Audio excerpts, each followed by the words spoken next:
যে রাস্তাগুলো উনি করেছেন, আশা করি এমন এমন রাস্তা হয়েছে যা আমাদের দেশ স্বাধীন হওয়ার পরে এই রাস্তাগুলা কোনোদিন হয়নি। একটা আশা, যেটা মনের আশাটা আমাদের যে মাননীয় মুখ্যমন্ত্রী ডক্টর হিমন্ত বিশ্ব শর্মা, উনি যে সময় ইলেকশন ক্যাম্পিংয়ে এসেছিলেন, উনি আমাদের মনে একটা আশা জাগিয়ে দিয়েছেন।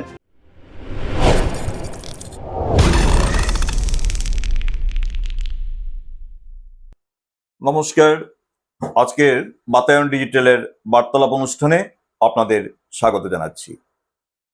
আজকে আমরা আমাদের মধ্যে পেয়েছি ভারতীয় জনতা পার্টির যুব মোর্চার কালাইন মণ্ডলের প্রাক্তন সহসভাপতি তথা কাটিগড়া টি ইউথ ডেভেলপমেন্ট অর্গানাইজেশনের সভাপতি অটল বিহারী গোয়ালাকে। অটলবাবু, আমাদের আজকের বার্তালাপ অনুষ্ঠানে আপনাকে স্বাগত জানাচ্ছি। নমস্কার। সর্বপ্রথম বাতায়ন ডিজিটালের সমস্ত পরিবারকে আমার তরফ থেকে আন্তরিক শুভেচ্ছা ও প্রীতি। আমরা আপনার কাছে আজকে জানতে চাইব, সদ্য যে আসাম বিধানসভার নির্বাচন অনুষ্ঠিত হয়ে গেল, এতে কাটিগড়া বিধানসভা এলাকায় আপনাদের দল ভারতীয় জনতা পার্টির শ্রী কমলাক্ষ দেপুরকায়স্থ জয়ী হয়েছেন। তো আপনাকে সক্রিয়ভাবে কমলাক্ষ দেপুরকায়স্থর হয়ে মাঠে কাজ করতে দেখা গেছে। তো ওনার কোন জিনিসটা আপনারকে অনুপ্রেরণা জুগিয়েছে, আপনার ভালো লেগেছে আর অনুপ্রাণিত হয়েছেন ওনার কোন কাজটা দেখে? দেখেন, আপনারা বিগত আমাদের যে এমএলএ ছিলেন খলিলুদ্দিন মজুমদার, উনার কার্যকালে আপনি দেখেছেন কি কাজ হয়েছে। আমাদের প্রাক্তন বিজেপির যিনি অমরচাঁদ জৈন ছিলেন এমএলএ, উনার কাজও আপনি দেখেছেন। তো উনি আমাদের যে কাঠিগড়ায় এসে 18 মাসে আমাদের যে কমলাক্ষ দেবপ্রকাশিত মহাশয়, তিনি এখন বিজয়ী প্রার্থী, উনি যে এখানের এমএলএ ছিলেন না, তারপরেও যে উনি যে কাজ করে গেছেন এই 18 মাসে, আমি আশা করি যে বিগত 30 বছরের মধ্যে এগুলা কাজ হয়নি। যে রাস্তাগুলা উনি করেছেন, আশা করি এমন এমন রাস্তা হয়েছে যা আমাদের দেশ স্বাধীন হওয়ার পরে এই রাস্তাগুলা কোনোদিন হয়নি। এগুলা কাজ করেছে ওনার। এই কার্যকলাপগুলো দেখে আমাদের মনে একটা আশার আলো জেগেছে যে আমাদেরকে একজন এমন মানে নেতা আমরা পেয়েছি যে আমাদের আগামী দিনে অনেক সুযোগ সুবিধা হবে, আমাদের অনেক কাজ হবে, আমাদের যে ডেভেলপের দরকার সেই ডেভেলপ আমরা পাবো। তো আপনি তো নির্বাচনের আগ মুহূর্তে অনেক কাজ করেছেন, সাধারণ মানুষের ঘরে ঘরে গেছেন। হ্যাঁ, হ্যাঁ। তো আপনি সাধারণ মানুষের কাছ থেকে কি প্রতিক্রিয়া পেয়েছেন? কমলাক্ষ দেবপ্রকাশ তো নির্বাচনের প্রার্থী হয়, সাধারণ মানুষের মনের ভাবটা কেমন ছিল? সাধারণ মানুষের মনে, আমরা যে সময় গ্রাউন্ড লেভেলে কাজ করেছি, আমরা ডে ওয়ান থেকে, যেদিন থেকে আমাদের দাদা কমলাক্ষ দেবপ্রকাশ তো কাঠিগড়া এসেছেন, ডে ওয়ান থেকে আমরা ওনার সাথে আছি এবং আমরা ওনার হয়ে যে গ্রাউন্ড লেভেলে কাজ করেছি, সাধারণ মানুষের মনে অনেক উৎসাহ যে আমরা আমাদের মনের মতো একজন প্রতিনিধি পেতে চলেছি এবং উনি যদি আমাদের কাঠিগড়ায় এসেন, প্রতিদ্বন্দ্বিতা করেন, তাহলে আমরা নিজের হাত খুলে আমাদের যত ভোট আছে আমাদের সেন্টারে বা আমাদের গ্রামে, উনাকে আমরা সমর্পিতভাবে সব ভোট দিয়ে দেবো ওনাকে। কিছু বাকি থাকবে না আমাদের এখানে, এরকম ওনাদের কাছ থেকে আমরা জানতে পেরেছি। তো কমলাক্ষ দেবপ্রকাশ তো জয়লাভ করে কাটিগড়ার বিধায়ক হলেন। এবার কি আপনারা চাইছেন যে কমলাক্ষ দেবপ্রকাশ থেকে মন্ত্রী করা হোক? হ্যাঁ, বা কারণ কাটিগড়া দীর্ঘদিন থেকে কোনো মন্ত্রী পায়নি, তো এবার কি আপনারা এটা চাইছেন কমলাক্ষকে মন্ত্রিত্ব দেওয়া হোক? বা চাইলে কেন চাইছেন আপনারা এটা? আমাদের প্রথমত চাওয়ার কারণ হলো যে কাঠিগড়া, এই কাঠিগড়া অনেক পিছপড়া একটা বিধানসভা। এখানে আমরা মানে আমাদের দেশ স্বাধীন হওয়ার পরে আমাদের কোনো মন্ত্রী পাইনি এখানে। হয়তো আমার জন্মের আগে আমার বাবা বলেছিলেন যে নেপাল চন্দ্র দাস নামে একজন ছিলেন, উনি 1.5 বছরের জন্য সেটাও প্রতিমন্ত্রী ছিলেন, কিন্তু আমাদেরকে পূর্ণমন্ত্রী আমরা পাইনি। তো আমাদের সবার ইচ্ছা যে আমাদেরকে মন্ত্রী দেওয়া হোক, কারণ বরাকভেলিতে অলমোস্ট প্রত্যেক বিধানসভায় মন্ত্রী পেয়ে গেছে, কিন্তু আমরা মন্ত্রী পাইনি। এবং আমাদের একটা আশা, যেটা মনের আশাটা আমাদের যে মাননীয় মুখ্যমন্ত্রী ডক্টর হিমন্ত বিশ্ব শর্মা, উনি যে সময় ইলেকশন ক্যাম্পিংয়ে এসেছিলেন, উনি আমাদের মনে একটা আশা জাগিয়ে দিয়েছেন। উনি আপনাদের সাংবাদিক প্রেস মিটে উনি বলেছেন যে কমলাক্ষ দেবপ্রকাশিত মহাশয় অনেক বিপুল ভোটে জিতবেন এবং জিতার পরে উনি আমার সঙ্গে মন্ত্রীর জন্য লড়াই করবেন। লড়াই তো করবেন। উনি আমাদেরকে ইঙ্গিতটা দিয়ে গেছেন এবং আমাদের মনে এই আশাটা উনি মানে তুলিয়ে গেছেন। তো আমরা চাই যে আমাদের আশাটা যেটা উনি মানে অল্প আমাদের মনে যেটা তুলিয়েছেন, আমরা চাই এটা পূর্ণ হোক। বা আমাদের মুখ্যমন্ত্রীর কাছে আমাদের অনুরোধ যে আমাদেরকে মন্ত্রী, যে আমাদের প্রার্থী উনাকে মন্ত্রী করেন এবং আমাদের মনের আশাটা পূর্ণ করুক, আমাদের সর্বস্তরের কাঠিগড়ার জনসাধারণের আশা পূর্ণ করুক। তো কমলাক্ষ পুরকায়স্থকে যদি মন্ত্রিত্ব দেওয়া হয়, উনি উনার সেই মন্ত্রিত্বের কাজটা বা কাটিগড়া অঞ্চলের ভালোর জন্য, সুবিধার জন্য সে মন্ত্রী হিসেবে উনি কতটুকু কাজ করতে পারবেন বলে আপনি মনে করেন? কাটিগড়া আদৌ কি কোনো লাভ হবে? আমি আশা করি উনি যদি মন্ত্রী পান তো উনি 5 বছরের যে কাজ করবেন, আশা করি আর মানে এমন কিছু বড় ধরনের কাজ বাকি থাকবে না আমাদের এই বিধানসভায়। উনি যেহেতু 18 মাসে ইলেকশনের আগে উনি জিতার আগে যে কাজ করে গেছেন, এইটাতে মানে আমাদের যে জনগণ অনেক খুশি এবং উনি মন্ত্রিত্ব পেলে আমাদের অনেক কাজ হবে এবং আশা করি আর আমাদের 5 বছরে বড় ধরনের কিছু চাওয়া পাওয়ার থাকবে না। ছোটখাটো কিছু থাকতে পারে কিন্তু বড় ধরনের কিছু থাকবে, সব সমাধান হবে। তো আমরা জানি আপনি চা জনগোষ্ঠীর একজন প্রতিনিধি। হুম। তো চা জনগোষ্ঠীর প্রতিনিধি হিসেবে কমলাক্ষ দেপুরকাছের কাছে আপনার কি কোনো বিশেষ প্রত্যাশা আছে বা দাবি আছে? আমার ব্যক্তিগত কিছু চাওয়া পাওয়া নেই, কিছু দাবি নেই।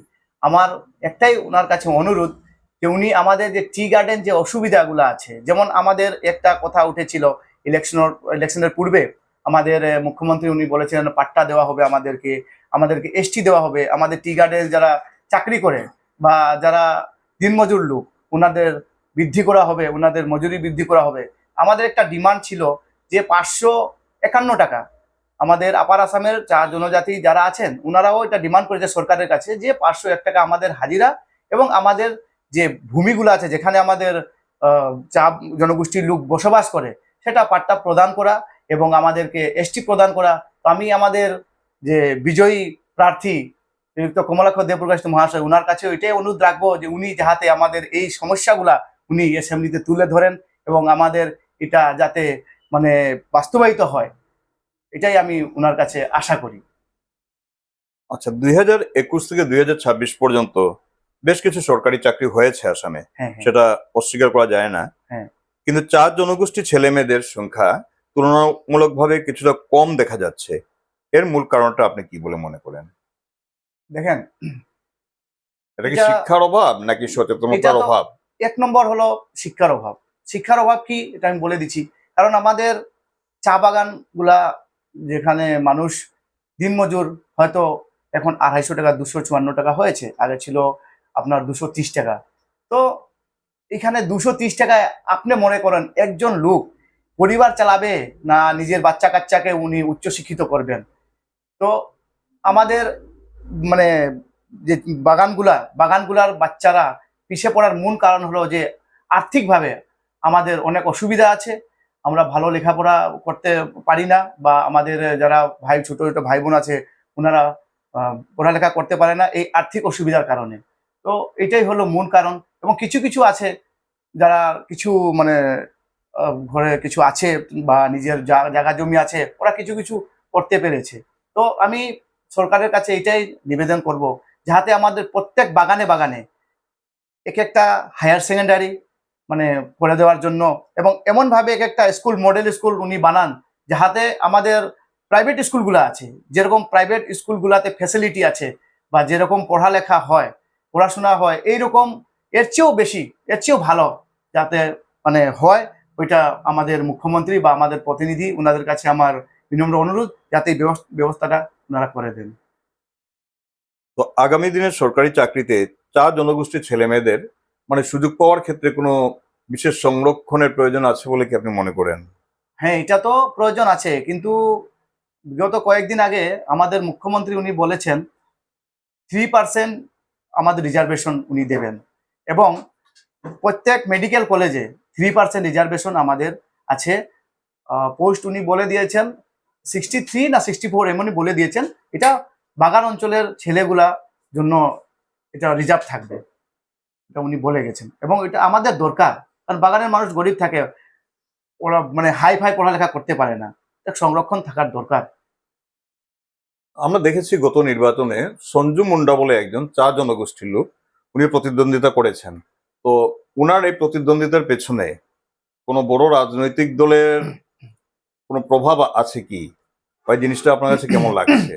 দেখেন, আমরা একটাই জিনিস বলবো যে আমরা যা মানে ভারতের যারা লোক আছে, আমাদের সবের মৌলিক অধিকার আছে, আমরা ইলেকশন খেলবো, সবের মৌলিক অধিকার। সঞ্জু মুন্ডার পিছনে কে বা কারা আছে বা কার হাত আছে, এটা তো আমি সঠিক বলতে পারবো না, কারণ এটা একমাত্র সঞ্জু মুন্ডা উনি বলতে পারবেন যে কে বা কাহার হাত আছে, বা উনি নিজে দাঁড়িয়েছেন নাকি, এটা তো আমি বলতে পারি না।